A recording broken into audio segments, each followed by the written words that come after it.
Quisiera darles las gracias por estar aquí con nosotros. Sobre todo que es complicado en estos días. La verdad, la contaminación no nos ha hecho ningún favor a los eventos de la fonoteca, aun cuando son en lugares cerrados. Sabemos lo difícil que es transportarse en estos momentos y de veras estamos muy agradecidos de que estén con nosotros. A nombre de la Secretaría de Cultura y a nombre de la Fonoteca Nacional, le doy la bienvenida al maestro Víctor Rasgado. Víctor, muchas gracias. Muchas gracias. Es un honor para nosotros que Víctor Rasgado esté aquí, porque además de un gran compositor, es un increíble ser humano que ha hecho una labor como muy pocos por la música en México. Sería eso un tema largo de platicar, pero ahorita vamos a hablar de Víctor Rasgado como compositor. Víctor, bienvenido, esta es tu casa. Muchas gracias, Teo, muchas gracias a todos ustedes. Teo me pidió que habláramos sobre una parte de mi trabajo creativo, que son las óperas. Y me permitía hacer este pequeño resumen, que no se ve muy bien, pero esto comienza en el 94 con la ópera Anacleto Morones, que está en verde. Esta ópera se vuelve a repetir hasta el 2017 aquí en México, y los otros son las otras óperas. El Conejo y el Coyote es la segunda ópera. Después, esta ópera es del 2001. La escribo siempre, son como 2 años antes del estreno. Luego vino otra ópera que es El Viaje de los Cantores. El Viaje de los Cantores está en azul, igual que Paso del Norte, porque fue la primera versión de la ópera que se convirtió en Paso del Norte. Es una ópera que habla sobre la migración. Fue un encargo de una asociación holandesa, por eso se estrenó en Ámsterdam y luego se presentó en Zwolle y Rotterdam y La Haya.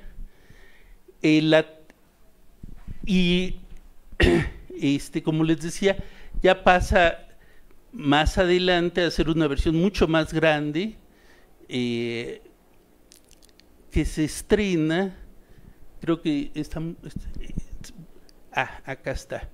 Se estrena en una versión de banda de pueblo, dentro de un proyecto muy grande que hicimos en Oaxaca, que duró alrededor de 13 años, y ahí ya toma el nombre de Paso del Norte. Luego, la siguiente ópera es La Muerte Pies Ligeros, que se estrena un año antes, en 2012-2013, en Guanajuato, con la Orquesta Sinfónica de la Universidad de Guanajuato, y luego en Oaxaca se presenta en una nueva versión para Cepro Music, para 11 instrumentos, y como pueden ver, yo le pongo arriba del título de la ópera la versión que es la que se toca, porque en la ópera, existiendo tantas dificultades para producirla, necesita de actores, a veces de bailarines. En el caso, por ejemplo, de La Muerte de Pies Ligeros, necesita de un grupo de acróbatas. En el Anacleto Morones es un coro de mujeres. Entonces, visto que para la producción de una ópera intervienen muchos factores, y sobre todo el factor económico, me he visto obligado a hacer diferentes versiones de acuerdo a los ensambles que están disponibles o al número de voces que se encuentran posibles dentro del presupuesto. Bueno, voy a hablarles de la primera ópera, que Oye, es Víctor, el Víctor, Anacleto a mí me Prosidio. gustaría nada más un poquito, antes de entrar ya de lleno a tus óperas, tu opinión acerca de la ópera como género, ¿no? Porque todos sabemos que la ópera es algo, en términos generales, para un público muy conservador. O sea, los grandes teatros de ópera del mundo siempre ponen las mismas óperas, siempre, y la gente siempre quiere oír esas óperas.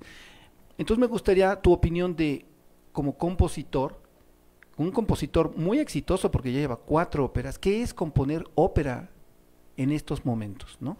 ¿Es un género muerto? ¿Es un género que tiene que cambiar? ¿Cómo utilizas las nuevas tecnologías? ¿Cómo adaptas, como ahorita nos estás diciendo, y qué tanto cambia la ópera con este tipo de cambios? Sí, bueno, la ópera, yo pienso que en el siglo XX y ahora en el siglo XXI ha tenido un resurgimiento muy importante. Creo que algo que es también dentro de mi carácter creativo es la expresividad. No nada más la estructura, que es otro de los elementos que reconozco que es muy fuerte, la estructura que se refiere a la coherencia de un discurso musical atonal, de un discurso musical armónico, rítmico y de secuencias no melódicas, pero por otro lado está este otro elemento que es la expresividad. Y yo creo que dentro del campo de la expresividad, la ópera en el siglo XXI, a finales del siglo pasado también, ha tomado una fuerza importante, porque cuando tú tienes un libreto y tienes personajes definidos y tienes situaciones muy bien delimitadas, la música de alguna manera tiene que ser un eco de las resonancias del carácter, de la situación, y apoyar en ese sentido la expresividad del libreto, del texto, con el efecto musical, no ese efecto, sino con la naturaleza musical, que también es una naturaleza que sabemos que despierta emociones. Entonces, combinar tanto el aspecto del texto, de la personalidad, de la situación en la que se maneja el libreto, con todos estos otros elementos, tanto estructurales, armónicos, melódicos, tímbricos, rítmicos, yo creo que ha sido algo que ha despertado el interés en los compositores. Es una cosa muy bonita lo que nos estás contando, porque de alguna forma es recuperar el origen de la ópera, que era que la música sirviera la palabra, ¿no? Como decía Monteverdi. Entonces sí, yo creo que es no creo vigencia, que la sirva, ¿no? pero creo que hay una simbiosis, hay una complementariedad entre los dos elementos, porque a veces la música sin texto también te puede producir o despertar ciertas emociones, ciertos sentimientos, cierto estado de ánimo. Con el texto es mucho más claro, y a veces eso no es en la música elaborada, eso no facilita las cosas, porque si tú quieres demostrar, por ejemplo, tu enojo hacia cierta situación, sí puedes poner un ritmo medio estruendoso, un ritmo muy sistemático o una armonía muy disonante, pero eso es tan evidente que lo puede empezar a hacer banal. Entonces yo creo que no es que el texto ayude tampoco a la música, sino que son dos elementos diferentes que tú debes de poder manejar de alguna manera para darle la interpretación que quieres. Además, como compositor tú sabes lo que va a venir después. Entonces, tienes también la posibilidad de ir preparando un poco el ambiente, aunque parezca que esté enojado y todo, pero tú sabes de que solamente estás preparando algo que viene más adelante, ¿no? Entonces, en cuanto a si la música sirve al texto en la ópera, yo creo que son dos elementos que sí son muy importantes, que están presentes, pero que son de alguna manera complementarios. No está supeditado uno al otro. Esta es una discusión desde el inicio de la ópera, así Sí. que, pero es muy interesante, ¿no? Ahora sí que perdón por la interrupción, vamos a hablar ya en concreto de tus óperas, por favor. Pues primero me gustaría que viéramos una parte del Anacleto Moronis. Si quieres podemos empezar con el primer video, el inicio del Anacleto Moronis. Esta es la presentación que se hizo en Spoleto en 1994, donde se estrenó. Es una ópera para orquesta de cámara, coro de mujeres, un solista que es tenor, en este caso es Elías Granados, un tenor mexicano.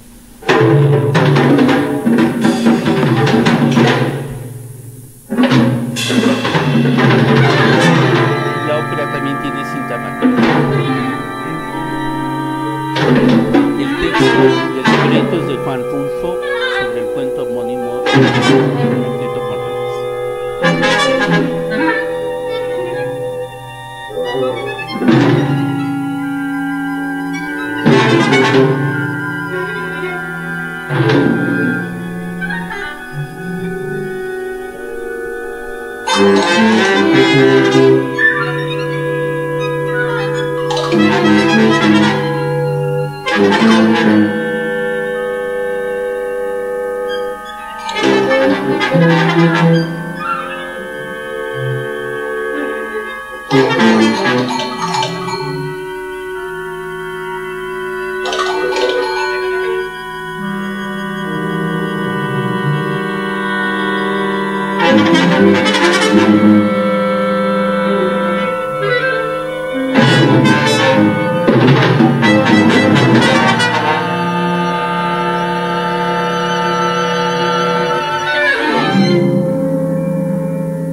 es una ópera muy cómica, es una ópera muy, muy chistosa. A mí me llamó mucho la atención el escribir este primer trabajo porque en su origen estaba el que yo terminaba mis estudios con Franco Donatoni, y en la academia me pedían un trabajo grande, o sea, un concierto o un oratorio o una misa o una ópera, ¿no? Entonces, pues estando varios años fuera del país y siempre teniendo cierta nostalgia sobre todo los aspectos mexicanos, al releer a Rulfo, me llamó mucho la atención este cuento y sobre él empecé a construir. Podemos ver las fotos de 2017. Estas fotos que vamos a ver son de la puesta en escena que hace 2 años se realizó en el Festival Cervantino, después de 25 años de su estreno en Italia. Y si quieres vamos pasándolas y pues vemos la diferencia de los personajes. Decía yo que es una ópera muy mexicana porque en el tema del curandero que se llama Anacleto Morones, que es un brujo, que es una especie como de santero, se mezclan muchos elementos prehispánicos, religiosos, creencias populares, se mezclan con el sexo, con el dinero, con la violencia, la muerte siempre está presente. Anacleto Morones, que ya está muerto desde el inicio, está siempre presente en toda la ópera. Este grupo de mujeres con el que empieza la ópera, que van a buscar a Lucas Lucatero, que es el tenor, lo que buscan es que él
modificaciones para que las voces quedaran intactas, que yo creo que es una de las características de todas estas versiones, que una vez que se lo aprende el cantante, que es un trabajo titánico, no importa en qué versión la cante, siempre son los mismos compases, siempre son las mismas notas, siempre entra en el mismo lugar.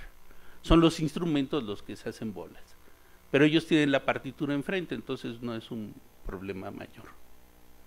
Sí, entonces les decía yo, esta ópera para mí fue muy interesante porque es un contraste de diferentes realidades. Las mujeres creen que Anacleto Morones fue un santo y Lucas Lucatero, su socio, sabe que era todo lo contrario, ¿no? Que se aprovechaba de sus aparentes virtudes para acostarse con las mujeres, para obtener dinero, para sobornar policías, etcétera. Muy bien. A partir de esta ópera que se estrenó en el 94, el maestro Francisco Toledo, que es oaxaqueño también, mi familia es de origen también oaxaqueño, del Istmo, el maestro Toledo también, entonces me busca y me propone escribir la música para uno de los trabajos que él ya tenía elaborados, que es El Conejo y el Coyote. Podemos ver, por favor, las fotos de Toledo. Él me dice, no, las otras del Conejo y el Coyote. Este es otro de los trabajos de La Muerte Pies Ligeros, también que es muy similar a El Conejo y el Coyote. Estas son, sí. Si quieres vamos pasándolas. Y me dice, mire, tengo estas ilustraciones. Él manda a hacer también el libreto con Gloria y Víctor de la Cruz, dos poetas juchitecos. Y me dice, yo quisiera que hiciéramos algo con la música y esto, ¿no? Coincide con un encargo que el entonces coordinador nacional de música y ópera, Fernando García Torres, me pide, me dice, oye, yo quiero que hagas algo para niños. Y yo al principio cuando me dice eso, pues me quedo asombrado porque mi música es muy atonal, ¿no? O sea, es es poco lo que nosotros pensaríamos que es para niños, pero yo creo que eso es un error en términos generales. Los niños tienen mucha más capacidad que los otros, no tienen prejuicios. Sí, así es. Al principio yo sí me sorprendo mucho y digo, ching, ¿cómo? Para niños. Luego el maestro Toledo me sale con esta idea y digo, bueno, pues ya tengo la idea de lo que voy a hacer. Y viene el segundo aspecto importante, que yo creo que en este sentido, como decíamos al principio, combino estos dos elementos, un poco la expresividad y por otro lado la estructura, la academia, la escuela del material musical atonal. Y no sé si podemos poner en el folder material del Conejo y el Coyote, hay unos cuadros, hay unos PDFs. Entonces, como bien dices, Teo, yo me pasé un buen rato pensando, bueno, ¿qué voy a hacer? Cuando yo les ponía este problema a algunos colegas o a familiares, me decían, no, pues mira, muy fácil, música para niños. Es cri-cri. Cri-cri, cualquier cosa fácil, ¿no? Estos son los cuadros de material con los que yo empecé a trabajar el Anacleto Morones. Son cuadros que tienen un montón de relaciones geométricas. Si podemos pasar a otro de los cuadros, a principios del serialismo aparecen los cuadros seriales. Después, más adelante, aparecen ya con Berio otro tipo de cuadros que son más bien cuadros de secuencias. ¿Podemos pasar otro? Todos estos cuadros, el que sigue, a ver si es. A ver, otro. Todos estos cuadros, está bien. Parten de un cuadro que se encuentra en muchos lugares de la cultura latina. En Pompeya, por ejemplo, se ha visto que algunas casas tenían estas inscripciones afuera, que dice Sator arepo tenet óperas rotas, que se puede leer en cualquier dirección. O sea, de atrás para adelante, de arriba para abajo. Y en la música de Schoenberg, cuando él propone el serialismo, también descubre, porque no es que se lo inventa, descubre que la música de 12 sonidos también tiene esas cualidades. Puede hacerse en retrógrado, puede hacerse en inverso, o puede hacerse en retrógrado inverso, que este es el original, Sator arepo tenet óperas rotas, que quiere decir el campesino arepo mantiene sus trabajos en movimiento. En inverso es de arriba para abajo, en retrógrado pues es todo, Sator arepo tenet óperas rotas, y en inverso retrógrado es de abajo para arriba, pero empezando por acá, ¿no? Sator arepo tenet óperas rotas. Pero nada más un poco para ahondar un poquito en el tema para todas aquellas personas que no estén familiarizadas con este tipo de composición. El serialismo es una escuela, un tipo una forma de componer que tenía mucho de cuestiones matemáticas y se elaboraban todo este tipo de matrices para poder manejar más fácilmente las notas. Y entonces resulta una música que aparentemente no tiene expresividad, una música muy pensada, pero ahí está justamente la inventiva del compositor.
Podría tal vez, bueno, para mí era un experimento muy importante porque de alguna manera conjuntaba estos dos elementos, ¿no? La expresividad que siempre ha estado muy presente en mis trabajos, sobre todo operísticos, y el tratar de encontrar una coherencia dentro del material musical que se utiliza. Entonces, basado en estos dos, ahora sí vamos a ver por favor el video del conejo y el coyote en el minuto 19:20. Entonces, basado en esto fue que empecé a componer la ópera. Y para mí, como les decía, era un experimento a ver qué reacción existía con los niños. Eh, hay una, en la partitura, hay un orden. Yo empiezo leyendo lo de arriba, luego sigo con la segunda, con la tercera, con la cuarta, voy leyendo todo lo que sucede ahí en orden. Además con una cierta estructura rítmica siempre constante, de manera de tratar de encontrar dentro del material musical, o sea, si uno lo analiza, encuentra una cierta coherencia. Mi maestro Donatoni, por ejemplo, y bueno, muchos maestros, Ligeti, si uno analiza también obras de Schoenberg, nos hacía a veces el ejercicio de quitarnos una página de una partitura. Y si tú ya habías entendido el proceso del compositor, podías reproducir esa página y luego compararla con la página del compositor y te dabas cuenta que había muchas similitudes o que a veces el compositor había tomado una decisión diferente a la tuya cuando te encontraste con un cierto problema, lo cual era lo más natural. Entonces, lo que yo buscaba con este ejemplo también es decir que hay una coherencia interna en la partitura, es analizable, es entendible, hay una lógica.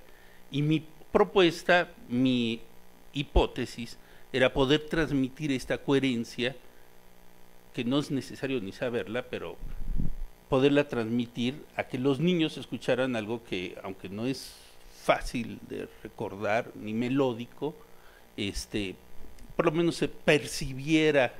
Les resultara en algo significativo. Sí, lo percibieran por lo menos que no les molestara o no fuera rara, ¿no? No, aquí yo en mi experiencia te puedo decir que el problema con los niños no son los niños, sino los papás. O sea, el prejuicio del papá de, híjole, esto está ahí, ¿cómo te va a gustar, hijo? Ya con eso uno le dio la torre a toda esa naturalidad del niño de oír sin ningún prejuicio, ¿no? Se puede prejuiciar en el instante. Sí, así es. Vamos a escuchar un pedacito de la ópera. Caminando el coyote.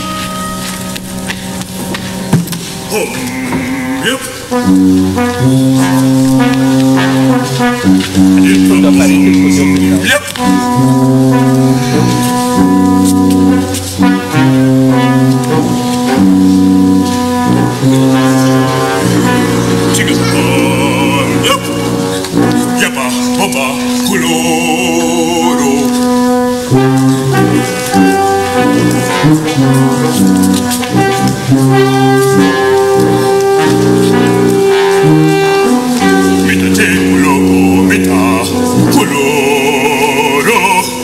¿Qué hace ahí en la red?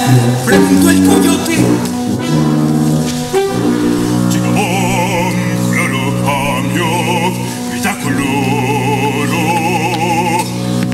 Y el conejo contestó: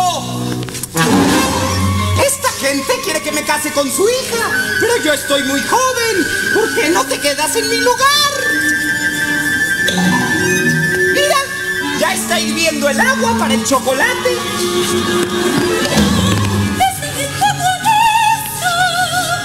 Calientito para el chocolate. Sácame de aquí ya. Y tú te casas con ella. Sácame de aquí, coyotito. Ay, mira, ay, sácame. Ay, sí, ay, rápido. Ay, ay, coyotito, ay.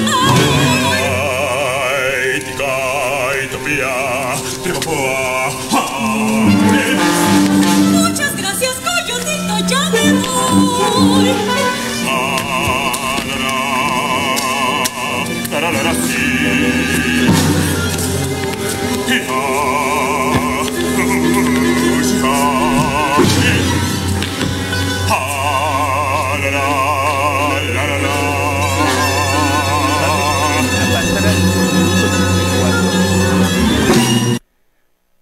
Como pueden ver, son varias historias que se van a contar durante toda la ópera, donde siempre la astucia del conejo vence a la fuerza del coyote. ¿Perdón? Entonces, en el 34, por favor. Allí. Sí, perfecto.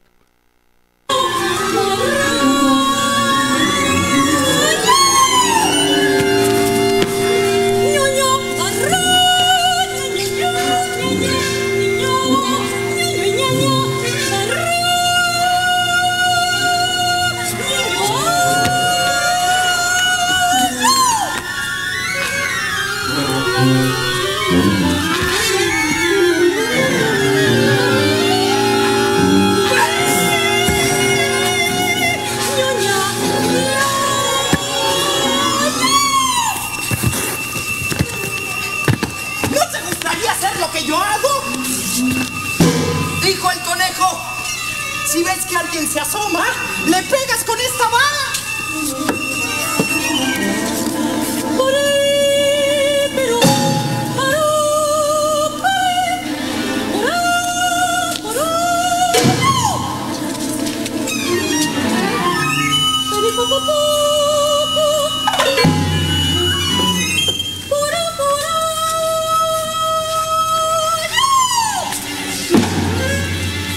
El coyote agarró la vara creyendo lo que le decía el conejo.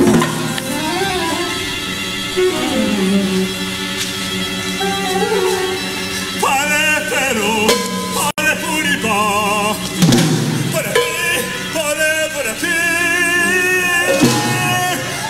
El conejo le pegó al panal con la vara y las avispas salieron detrás de él. Perseguido por ellas, se fue a meter en un aguaje.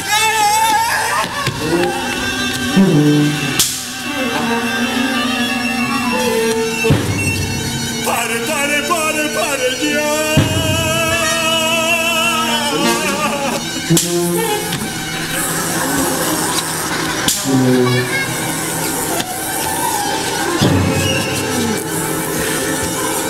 Pare pa.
Encontró al conejo a la orilla de una laguna.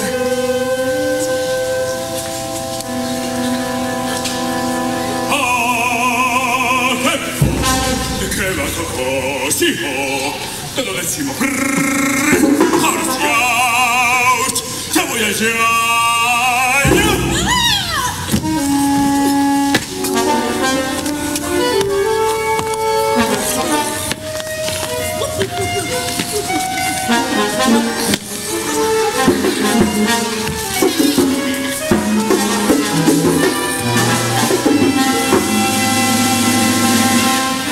Ya se lo iba a comer cuando el conejo dijo: ¿por qué me vas a comer, hermano? Si te estaba esperando para que nos comiéramos ese queso que ves ahí.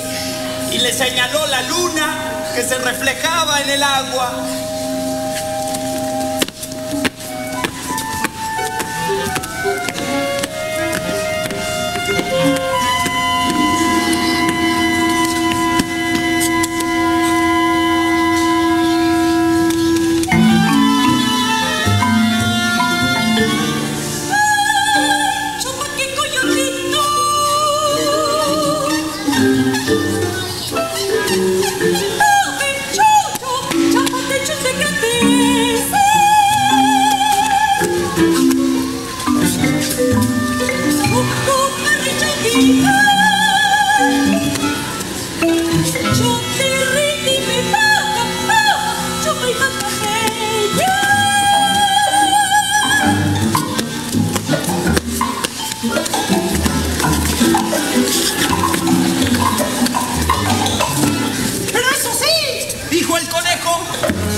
Tenemos que tomarnos el suero para poder comernos el queso. Y se llevó al coyote a la laguna para que se tomara todo el agua.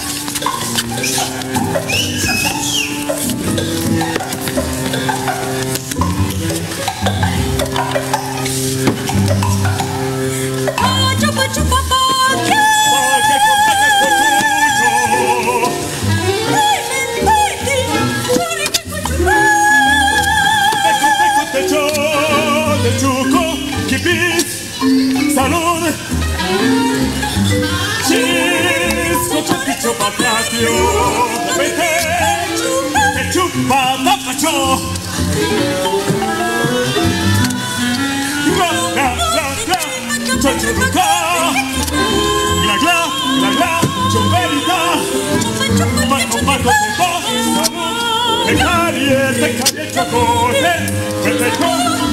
Padre con papagio de pa, kipis, pale correcho, paco, kipis, glugla, pa correcho ga, kipis.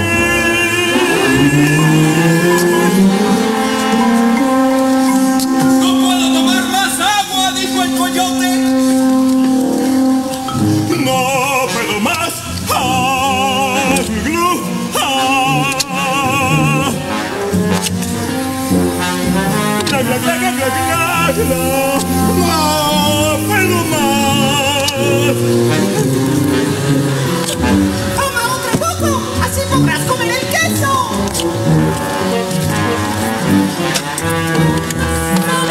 Otro poco que otro poco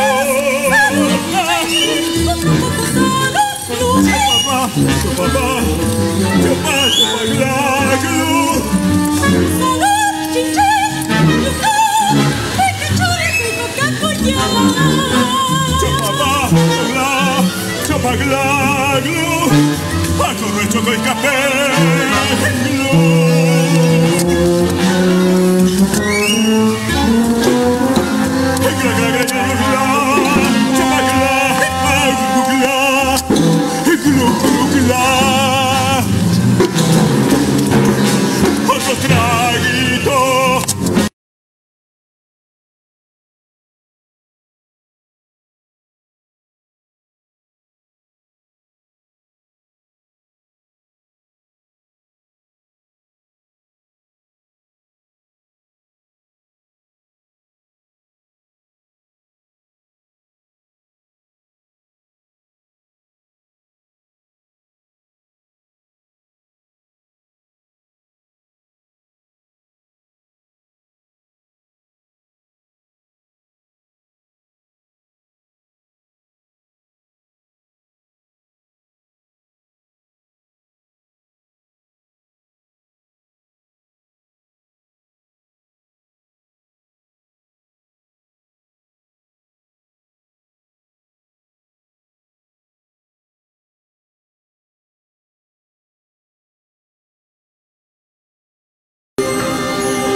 Sí.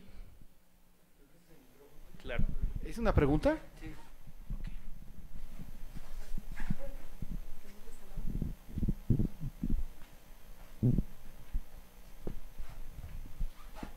Antes que nada quiero felicitarlo porque ya el tener formado esto que está poniendo aquí, tiene que haber pasado todo un proceso y toda una planeación en serio, porque aquí es algo conjunto. Yo, por ejemplo, la pregunta que le quería hacer, ¿de qué manera usted va haciendo el procedimiento para que entre el cantante de ópera, los textos, la música? Porque tiene que haber un armazón, ¿no? Hasta llegar a su presentación. Gracias. Sí, bueno, todo lo va uno imaginando nada más y escribiendo en la partitura. O sea, todo está escrito en la partitura. El lenguaje que utilizan los cantantes es un lenguaje que está mezclado con muchas exclamaciones y con muchos ruidos, con muchos gritos, porque a veces es mucho más efectivo para transmitir al niño el dolor, la alegría o cualquier sentimiento, este tipo de lenguaje, que decirlo. Ahora, para que se entienda para los niños, se utilizó al narrador como una figura que va diciendo lo que sucede, y de esa manera también fue muy sencillo poderlo traducir a otros idiomas. El idioma original es el zapoteco. Es el zapoteco, sí. Podríamos pasar las imágenes del folder que dice Lunas en el conejo y el coyote, creo que es el primer folder.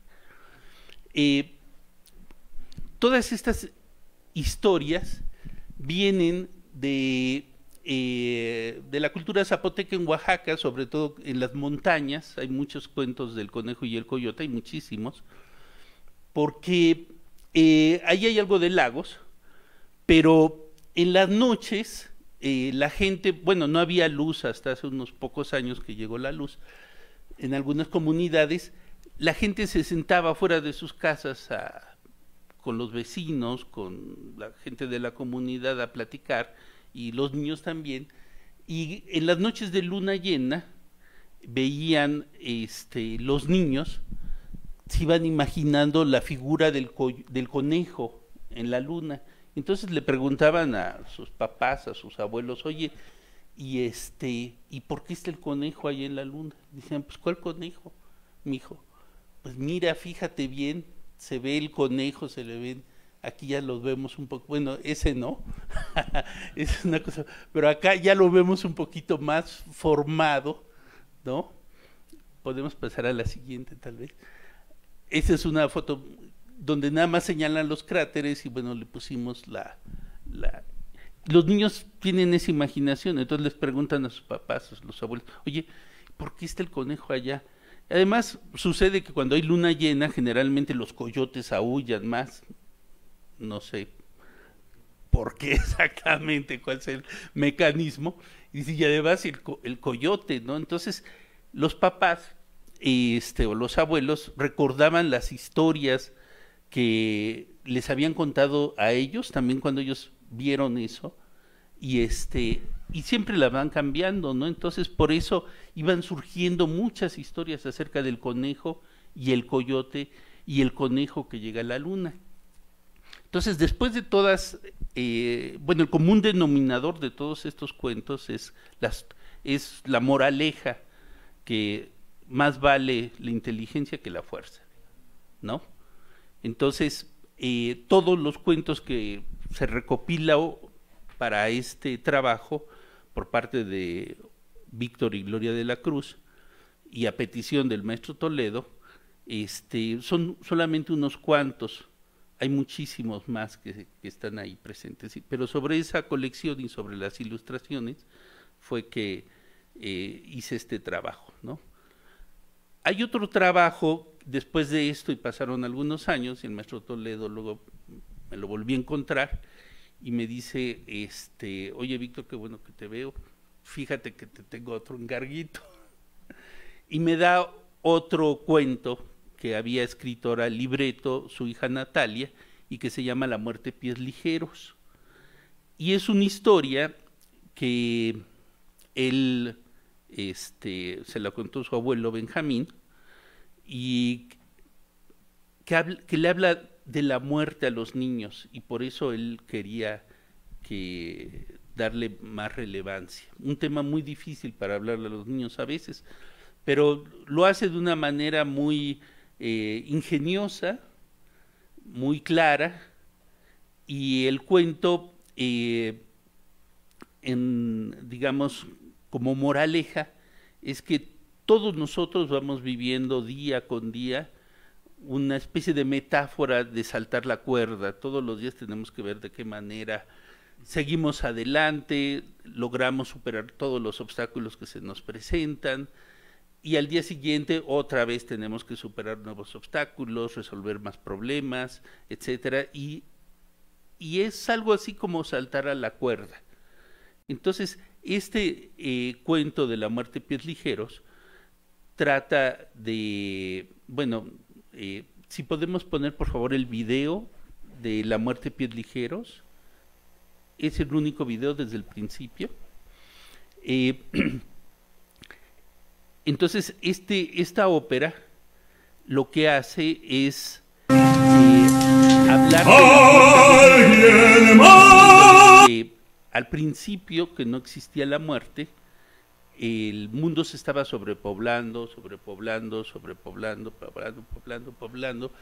y yo propongo al principio de la ópera, este no es el principio, sino ya es de las partes finales, que se vea casi como lo que sucede ahora en el metro, ¿no? Que no cabe la gente y se empiezan a tirar y no cabemos más.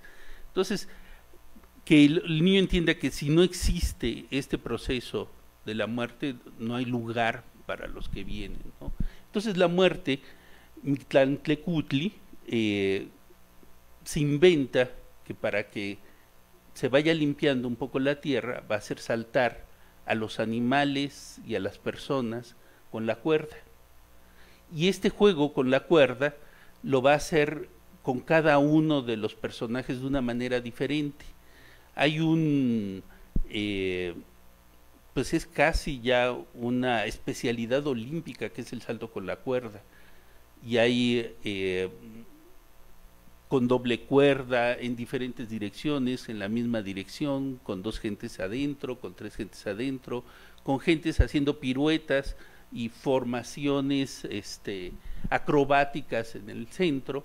Entonces, también es una incitación y una invitación a los niños a jugar con la cuerda, ¿no? Entonces, esta ópera está basado en este cuento. Esta es la presentación en Guanajuato, en el Teatro Juárez.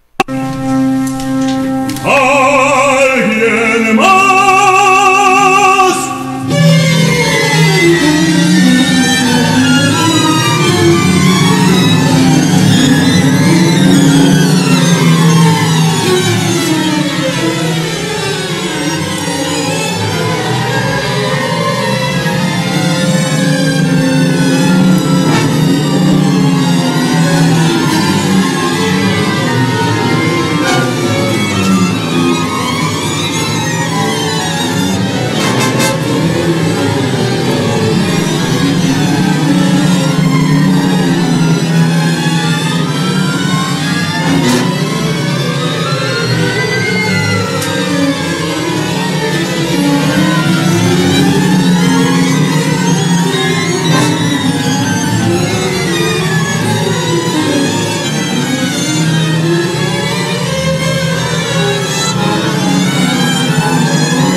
Y cuando la muerte creyó que ya habían pasado todos, comenzó a doblar y a guardar su mecate.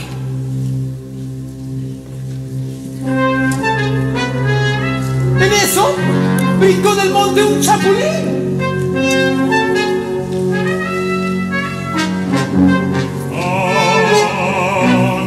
Chapulín, chapulín,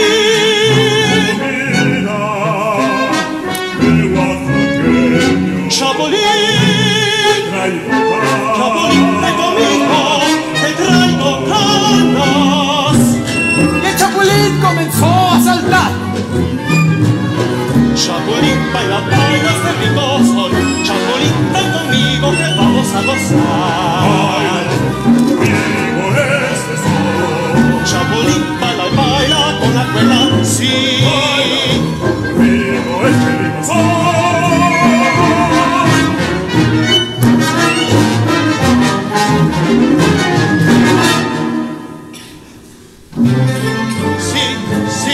Baila, chapulín, brinca, colina de oaxaqueños. Baila, baila, conmigo, este sol.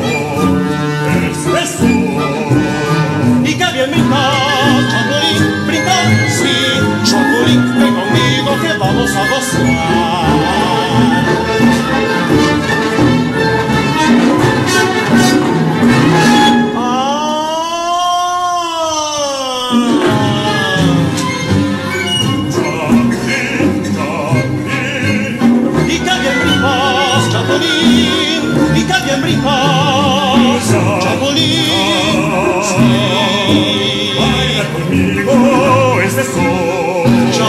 sí. Baila conmigo este son.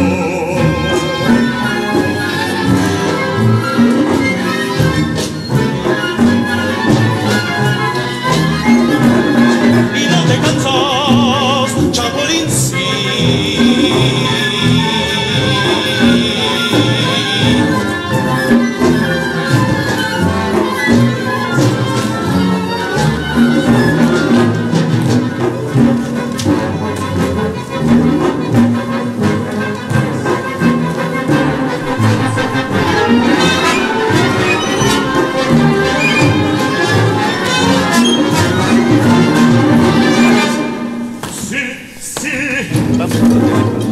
Y así pasó todo un día.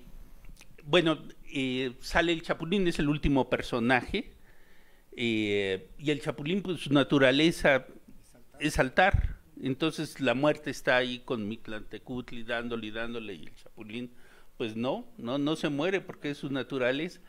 Entonces se llama La muerte pies ligeros porque al final de este número la muerte agarra el zapato y pácatelas, le da el Chapulín. Y por eso dicen que cuando la muerte entra a las casas no se le oye llegar, porque como no trae zapatos, tiene los pies ligeros, ¿no? Y entonces de esta manera es como Toledo busca hablarle a los niños acerca de este proceso que es la muerte. Por último, quiero platicarles muy brevemente de la ópera Paso del Norte, que el título de este encuentro es de las óperas infantiles a la migración, como temas. Oye, perdón, una pregunta. ¿De estas hay grabación discográfica? ¿Hay del Conejo y el Coyote? Sí, solamente hay del Conejo y el Coyote. De las otras tengo grabaciones de las funciones. Ok. Sí, pero no hay discográficas. Porque las queremos para el sitio de niños. Aquí están todas. Muchas gracias. Bueno, Aquí ya, están así todas, como sí. que no queriendo la cosa, ¿verdad? Sí. ¿Cuánto tiempo le llevó el construir el conejo? Pero lo que más me interesa a mí es que usted dice que es pura imaginación, ir metiendo los personajes cuando cantan, cuando entran las exclamaciones, cuando entra el que está diciendo, narrando. Pero a mí lo que me interesa es cómo lo va implementando por actos, porque yo no creo que se vaya a aventar toda la hora escrita hasta el final y después la implemente. Yo me imagino que tiene que ir un proceso de irse implementando, ¿no? Bueno, sí, digamos el proceso de la composición, de la creación de la partitura, en el caso del Conejo y el Coyote sí me llevó un poco más de 2 años. Sí, y ya las puestas en escena dependen mucho del equipo creativo que uno cuente para la realización. Hay equipos que en un mes tienen ya todo resuelto, pero siempre, claro, basados en todo lo que está escrito en la partitura, ¿no? Están escritas las exclamaciones, están escritas algunos movimientos o algunas situaciones o algunos cambios de escena o alguna iluminación, que a mí me parece que son las únicas injerencias que como compositor puedo proponer al creativo director de escena, ¿no? Yo quisiera aquí ahondar en la respuesta del maestro. Estudiar música es una de las cosas que más lleva tiempo. O sea, uno se vuelve ingeniero en 5 años, no sé, doctor en 10 años, compositor prácticamente es de toda la vida. En escuela estudian 10 años, sí, 15 bueno, años. Siempre empiezas desde nosotros, mi papá era violinista y a todos desde que nos acordamos nos puso a tocar el piano. Y es un proceso de trabajo y de aprendizaje que lleva muchísimo tiempo y es tremendamente complejo porque realmente se estudia un montón de cosas que nosotros como espectadores no nos damos cuenta. Se estudia, por ejemplo, tienen que saber diferentes instrumentos, cómo instrumentar, armonía, historia de la música. Y ya que se tiene todo eso, entonces falta otra parte que es la parte del proceso creativo. Pero todo es trabajo.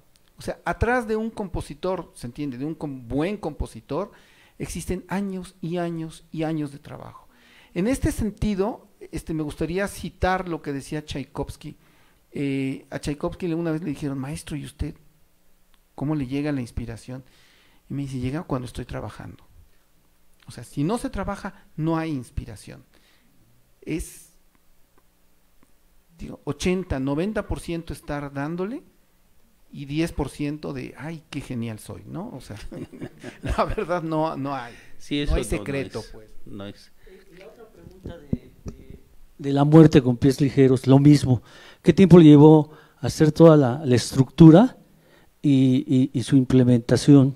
Esa fue un poco menos, porque el primer problema fue cómo resolver el aspecto de los niños sin dejar de lado también, digamos, mi parte académica, por decirle de alguna manera, ¿no? Ya habiéndolo resuelta en este de los niños, también utilizo la misma fórmula, que existe un narrador que puede decir la historia. Cuando un cantante imposta la voz es muy difícil que un niño entienda qué está diciendo. Entonces el narrador me resolvía ese problema. También es un cuento que está escrito está escrito en mixteco, pero entonces poderlo traducir, y la idea era llevarlo de regreso a los lugares de donde surgieron estas historias. No era difícil porque bastaba conseguir un buen narrador en esa lengua y la música quedaba igual. Entonces hubo menos cosas que resolver, por eso me llevó menos tiempo escribir esta segunda ópera para niños. La que me llevó un poco más fue esta que vamos a ver por último, que es Paso del Norte. Hay una imagen al principio que es de la caravana. A ver si esta, sí. Esta es una imagen muy fuerte, ¿no? Que dice, no es una caravana, es un dolor que camina. Y es sumamente cierto, es una cosa muy fuerte. Paso del Norte surge de una comisión, de un encargo de una asociación holandesa que le interesa trabajar el tema de la migración. Holanda es un país donde la migración es un fenómeno muy constante, es un puerto. Ahí llegan ciudadanos de todos lados, y en el caso, por ejemplo, de los latinoamericanos, ahí encuentran también mucho refugio cuando van a estudiar al extranjero. Es de las sociedades más abiertas hacia la migración, y ellos querían darle énfasis a este aspecto. Entonces ellos me encargan un primer trabajo.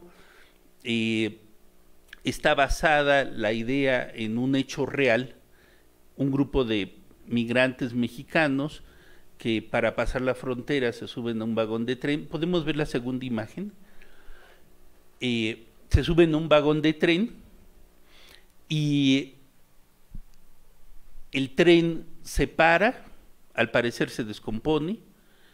El conductor dice, bueno, pues mañana lo arreglo, ya, es muy tarde. Y deja a todos los migrantes, él no sabía ni siquiera que estaban ahí, los deja ahí y mueren todos menos uno. El único que sobrevive es el que narra la historia, y en el hecho dramático de la ópera yo hago que sobreviva el pollero y se haga pasar como uno de los migrantes.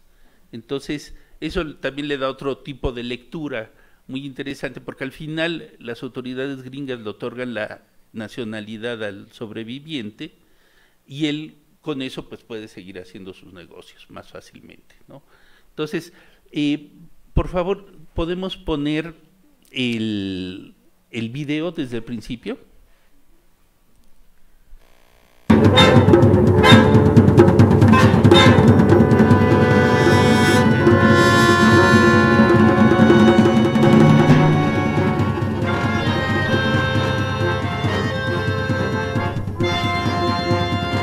Este es lo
pausa.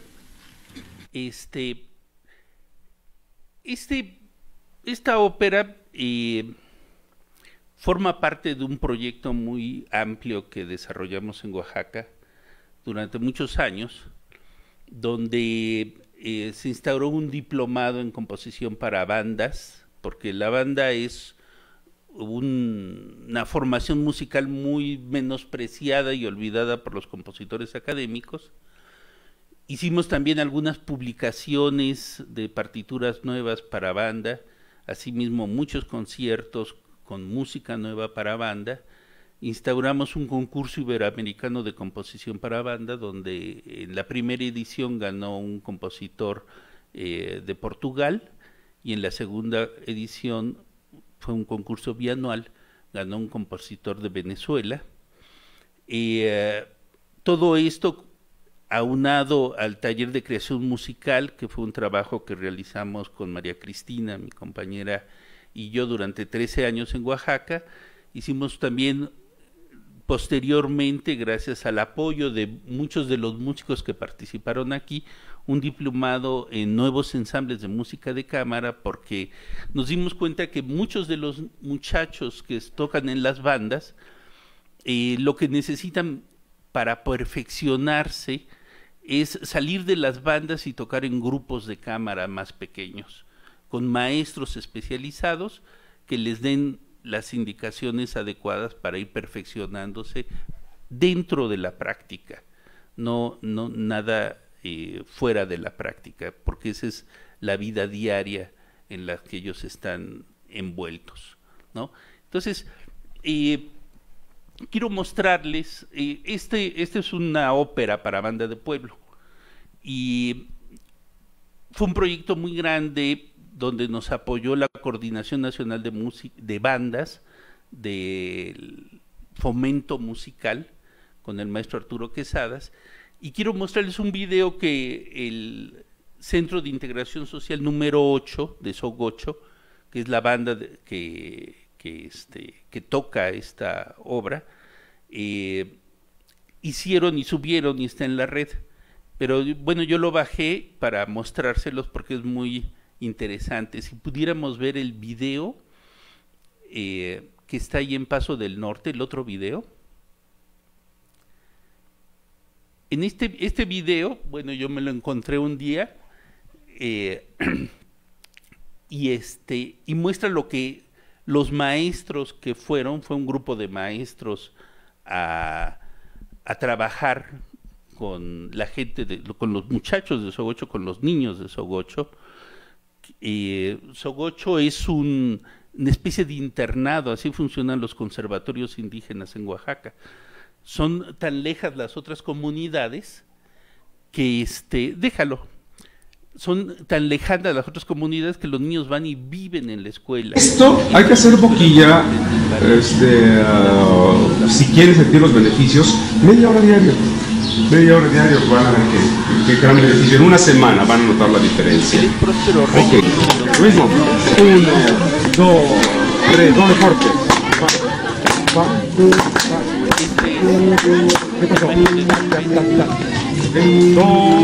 3. Así empezó el proyecto.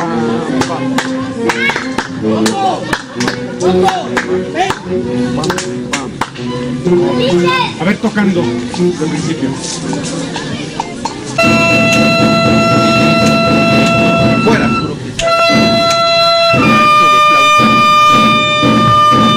Fuera.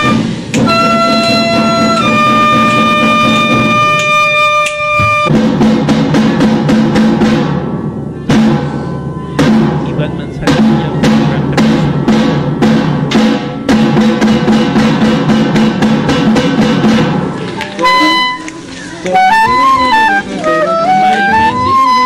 Vamos a verlo lento.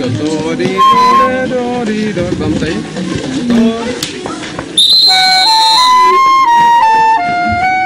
Abajo otra vez. 1, 2.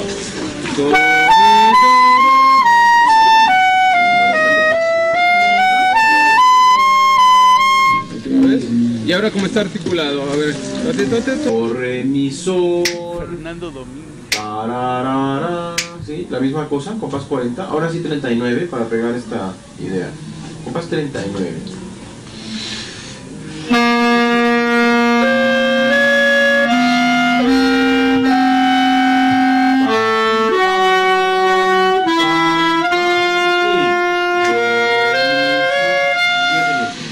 Sol,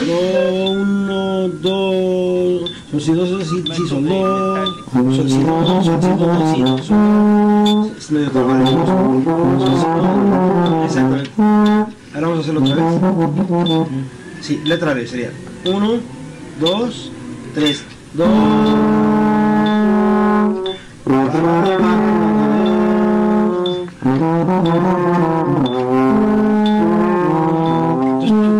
Tú le contestas a él, ¿verdad? Él hace.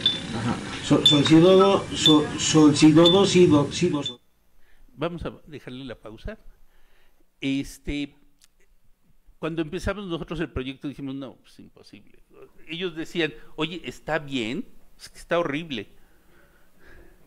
Está horrible la música, está bien, estoy tocando bien, el ritmo está bien. Es que jamás habían tocado ellos otro tipo de música que no fuera la tradicional.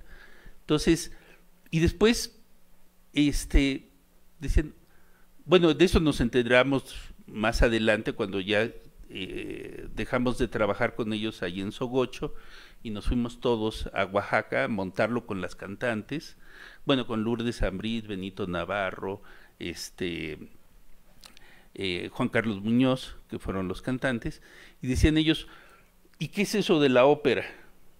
Porque jamás habían ni oído hablar de la ópera, ¿no? Entonces,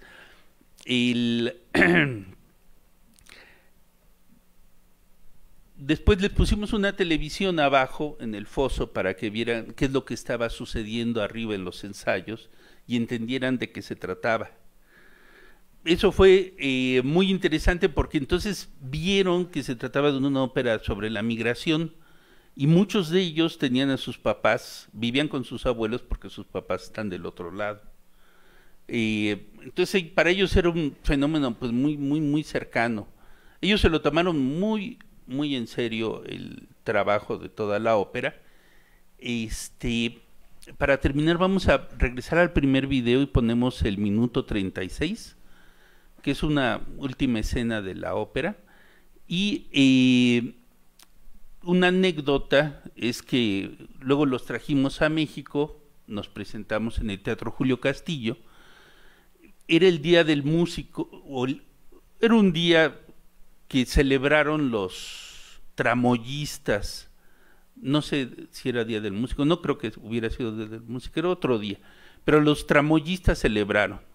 Entonces, muchos se fueron, otros se quedaron el día de la función, ya los que se quedaron, pues ya estaban así medio mareados. A la mitad de la función, uno de ellos, por error, en lugar de bajar, como van cambiando las luces y todo, en lugar de bajar un cierto switch, bajó otro y les apagó la luz a todos los músicos. Y los niños siguieron tocando.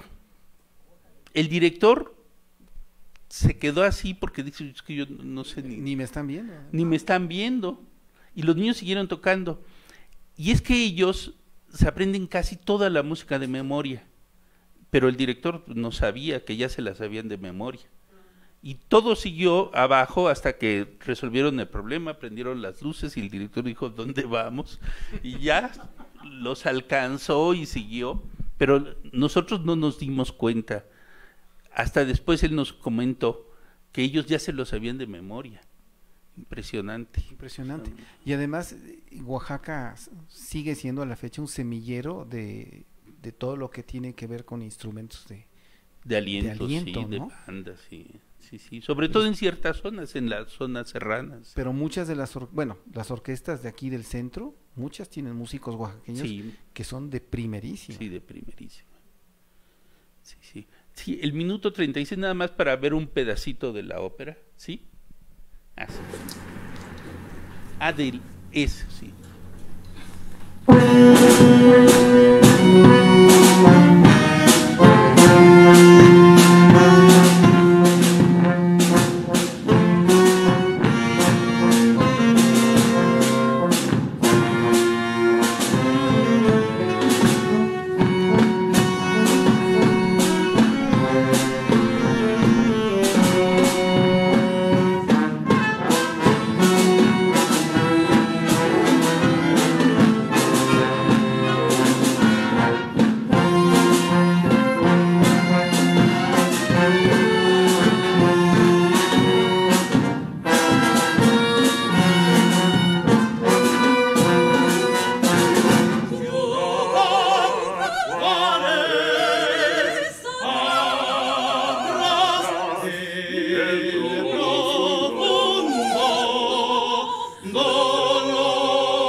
Hasta ahí, muchas gracias.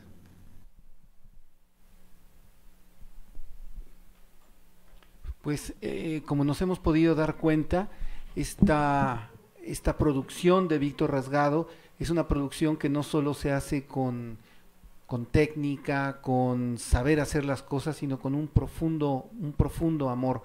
Toda esta labor que has hecho por los músicos mexicanos en Oaxaca es una labor que de veras te agradecemos enormemente.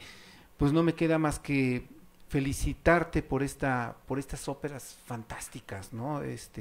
Las puestas en escena, qué imaginación, la música es expresiva y hermosísima, ¿no?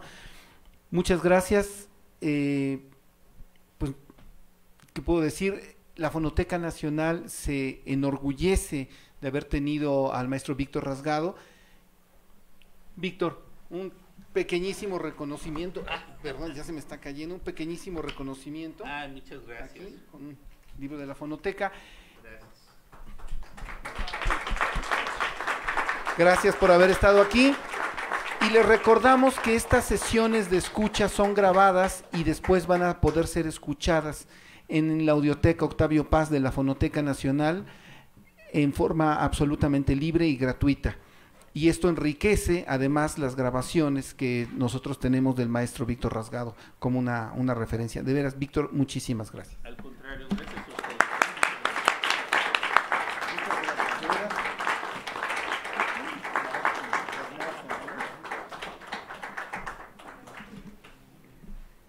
Mira, pues entonces te digo las otras. Ay, sí, por favor.